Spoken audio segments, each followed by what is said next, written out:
Enseñar con ayuda de IA. La imagen está hecha con DALL-E y anoté algunas cosas que me parecieron interesantes al pedirle esto con un prompt para que genere una imagen para la portada de esta presentación. Me gustan las mesas grupales, me gusta que siguen los libros atrás, me parece súper interesante que hay mucho recurso físico, algunos no se entiende bien qué es, pero hay mucho recurso físico y claramente hay mucha interacción pensado para realidades mixtas y cómo mostrar, vaya uno a saber qué. Antes de empezar con esto viene el disclaimer, que también lo hice, se lo puse a DALL-E para que lo haga ahí, por eso no están bien las letras y todavía no sabe escribir. Mi expertise no es en educación específicamente, lo cual aviso para que todo lo que escuchen está basado en la experiencia.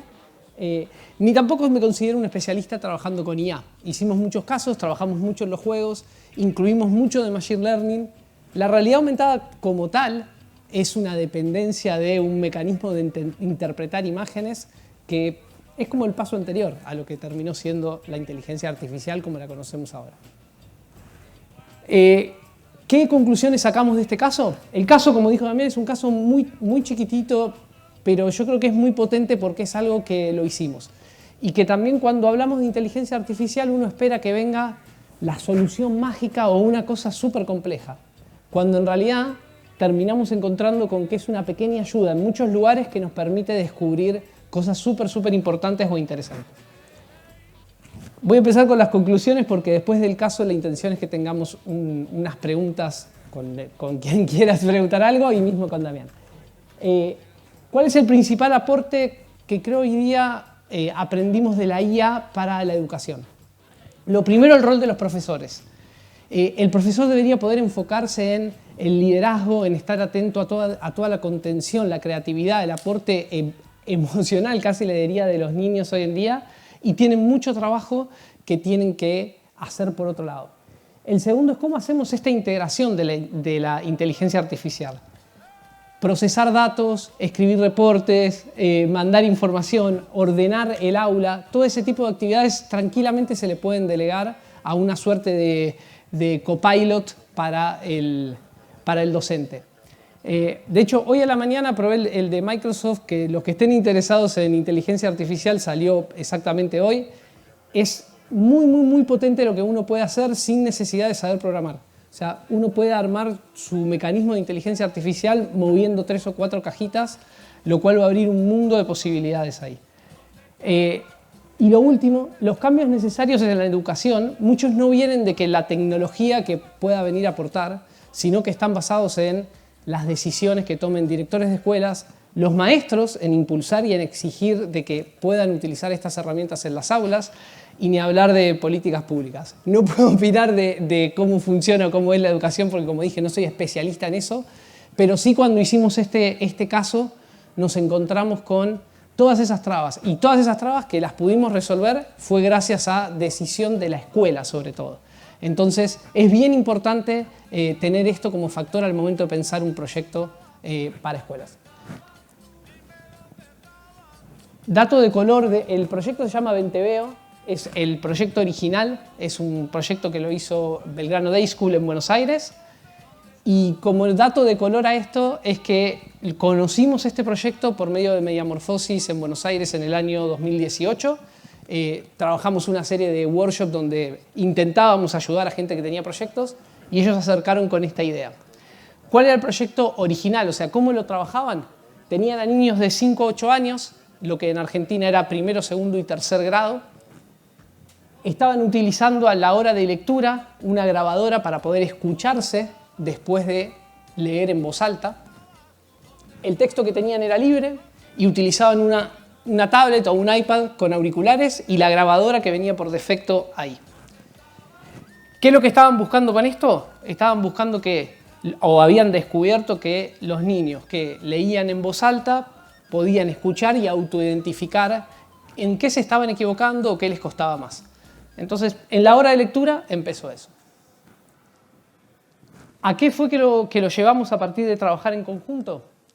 A que sea algo, el target de edad obviamente se mantuvo, pero que sea un acompañamiento en todo el proceso de aprendizaje de lectura. No solamente en lo que tenían la hora libre para poder leer lo que querían, sino para ir acompañando a medida que iban introduciendo a los niños en la lectura. Mantuvimos lo del texto libre, incorporamos textos sugeridos, se pasó a una aplicación y algo que anoté ahí como un tema importante al momento de pensar estas actividades para el aula es que una de las principales trabas que encontramos es que los audios que nos pasaban para escuchar tenían ruido ambiente, a veces los niños no podían escucharse. Entonces, lo primero que tuvimos que trabajar era cómo diseñábamos esa experiencia o esa, nosotros le decimos interfaz, en definitiva, cómo se relacionaba el alumno con lo que estábamos desarrollando para que pudieran tener micrófonos direccionales, cómo les disminuíamos el ruido, o sea, cómo íbamos trabajando en que eso pudiera procesarse. ¿Cuáles eran las variantes? Había una variante de utilización en el aula, o sea, para seguir el aprendizaje del alumno, y también se hacían las evaluaciones con esta misma aplicación. ¿Cómo funcionaba la aplicación? La aplicación era una aplicación relativamente simple en cuanto a lo que los niños tenían que hacer. 3 sesiones de lectura de 1 minuto. Cada vez que leían 1 minuto, automáticamente volvían a escucharse, les volvía a reproducir lo que habían leído. Y después de eso, podían grabar esas 3 sesiones. ¿Ok? Esa es la mecánica. Iban con su librito, se lo ponían en la estación, leían, se escuchaban, leían, se escuchaban. Y ya. Todo eso quedaba registrado en una base de datos. Esa base de datos, todos esos audios son los que procesamos con inteligencia artificial. Originariamente lo hicimos con Watson. Ahora les voy a contar un poco más de detalles. Pero de cara al usuario lo que hacíamos era tomar ese input del audio como parte del trabajo. La usabilidad. 1, 2, 3. Súper simple. Diseño hecho por las maestras de la escuela. Botón de comenzar. Momento de tener la primera lectura. Panel de escucharse. Sigue. Todo así automático. Una de las maestras en unos momentos dijo, no, me pasa que hay alumnos que borran y vuelven a grabar porque tienen miedo que si lo estoy evaluando, que no sé qué. Eso cuando utilizaban el sistema anterior. Incorporamos esa posibilidad, entre comillas, de poder dejar guardada la lectura que se habían escuchado o de poder volver a grabarla. Una pregunta de si realmente querían borrarlos y pasar a la siguiente lectura. Esto fue un punto muy importante porque permitió detectar distintas cosas en cuanto a los alumnos que tenían miedo de dejar registrado algo, en cuanto a que no estaban contentos con cómo quedaba, alumnos que se estresaban en grabar muchas veces para que lo que quedaba registrado tuviera sus buenos valores. Y un poco adelantándome al panel que les voy a mostrar después de los profesores, la inteligencia artificial, o en este caso Watson, tenía una serie de parámetros para identificar cómo estaban los alumnos, clasificarlos quienes estaban evolucionando de acuerdo a esa edad, de acuerdo a su grado y todo. Un día, como todo era mucha prueba, siempre tuvimos mucho contacto con los profesores y con el grupo de la escuela que estaba dando seguimiento a esto.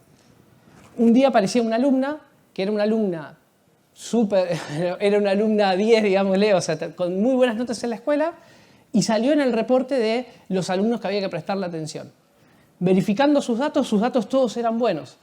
Ahora, lo que pasaba era que ella tenía que pasar, una sesión de esto estaba diseñado para que dure 10 minutos. 1 minuto hablando, 1 minuto escuchando, 1 minuto leyendo, 1 minuto escuchando, 1 minuto leyendo, 1 minuto escuchando. Tiempo de ponerse, sacarse, cambiarse, más o menos eran 10 minutos por alumnos. Esta chica pasaba casi 20. ¿Por qué? Porque grababa las sesiones 3, 4 veces hasta que le quedaban bien. Al principio parecía algo bueno porque estaba como automotivándose, pero después descubrieron que estaba como estresada, o sea, la estaba pasando mal, no solo en el uso de esto, sino en el uso de un montón de aplicaciones que tenían dentro de la escuela. ¿Por qué? Porque todos sus tiempos pasaban el promedio. Entonces, le pasaba después con matemática, que descubrieron que lo que querían era que estuvieran media hora al día estando de actividad en la casa con una plataforma que tenían de matemática. Esta nena pasaba más de 1 hora, o sea, estaba como muy presionada por tener las notas que tenía.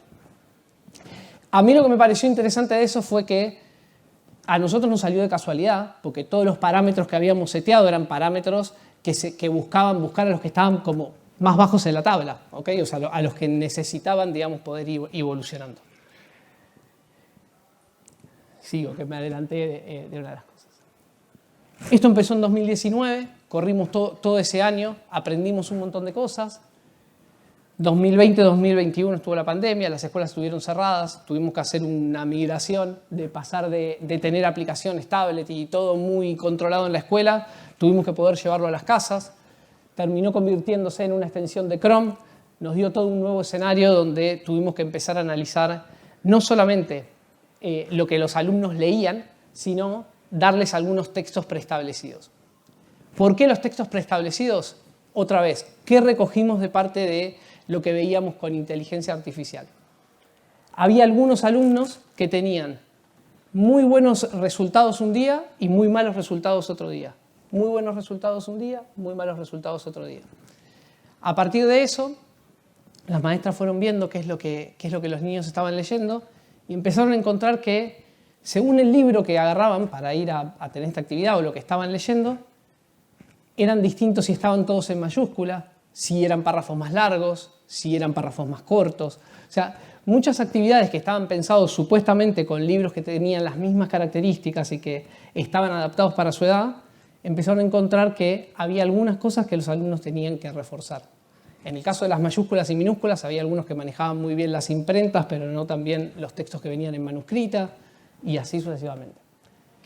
Parte de controlar eso, que a veces a uno no le gusta tanto, pero para poder tener casos de estudio necesitas tener control sobre el input. Por eso estas dos cosas, ¿no? Decir, esto fue para decir, ok, tenemos que hacerlo, que si está en la casa tenga que chequear el micrófono y nosotros darle ok a que la calidad de lo que está grabando está bien y que la podemos analizar. Watson no es ChatGPT, la transcripción nos llevó muchísimo trabajo poder lograr de que vaya entendiendo las palabras de los niños, con lo cual era todo un desafío poder tener un archivo limpio que hiciera de ingreso.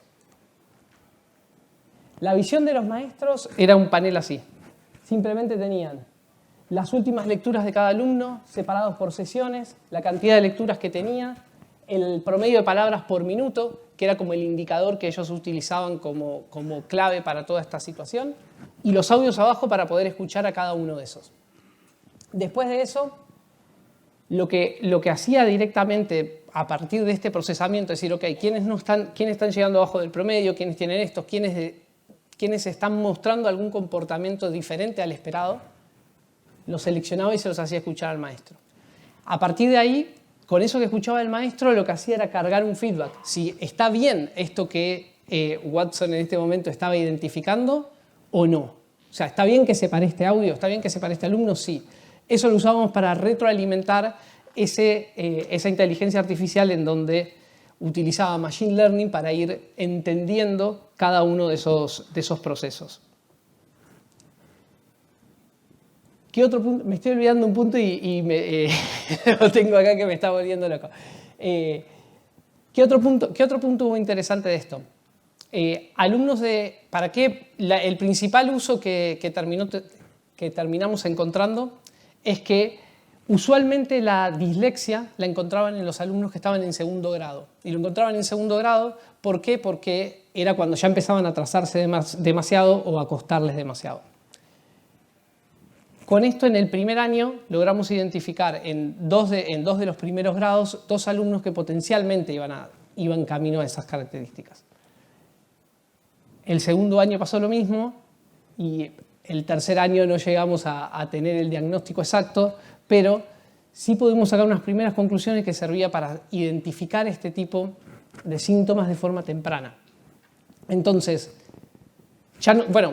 y otro caso, aislado, es que había uno de los chicos que escuchaba menos, o sea, tenía problemas de audición, no de lectura o de otra cosa, sino que le costaba escucharse y se descubrió a partir de que no escuchaba lo que decía o cómo iban surgiendo las secciones.